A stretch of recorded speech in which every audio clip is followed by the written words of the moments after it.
Semen is the basis of your physical existence. Anything in this body, can it be transformed into a different level of function? Absolutely. When you're investing so much energy in that, obviously it has a potency if you know how to explore. But are you competent to explore? Are you capable of exploring? Do you have the necessary sadhana and guidance to do that? That's a big question.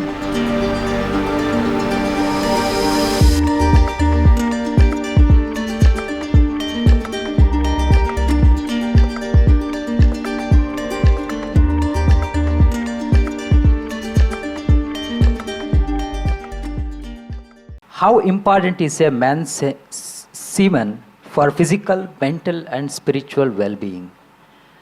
Can wasting our semen damage us spiritually?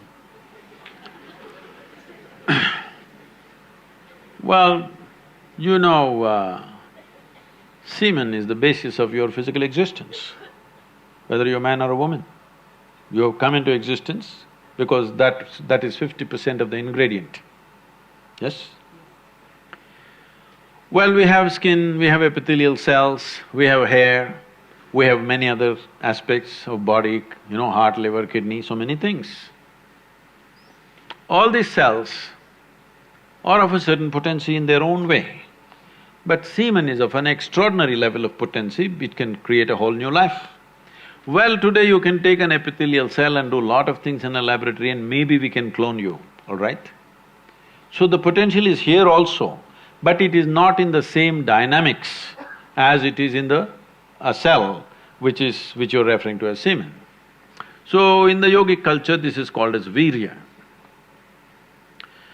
Virya also refers to what you call as vajra, which means stability, or diamond, which is the hardest thing.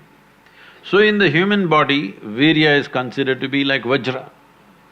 That means it is one of the most potent things if you know how to use it.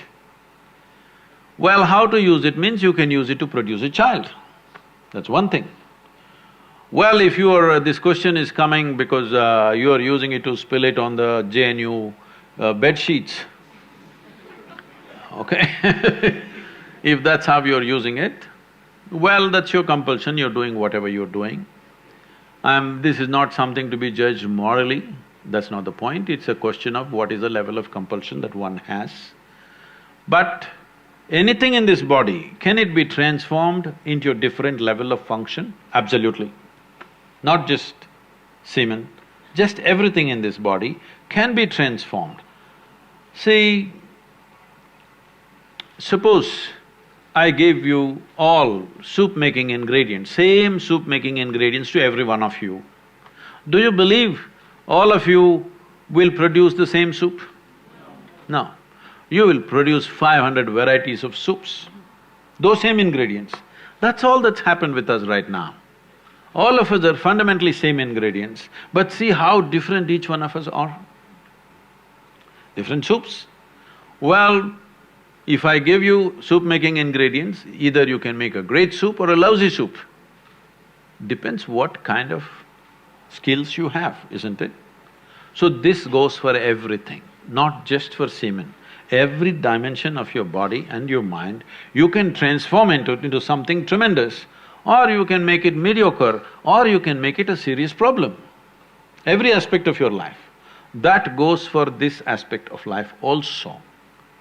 This same energy, see, people are making it literal translations, but if you want to produce a certain, let's say, epithelial cells, how much energy the body spends on it?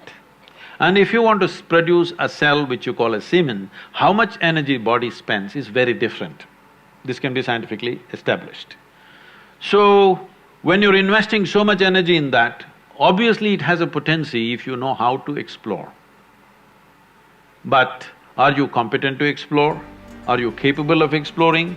Do you have the necessary sadhana and guidance to do that? That's a big question mark.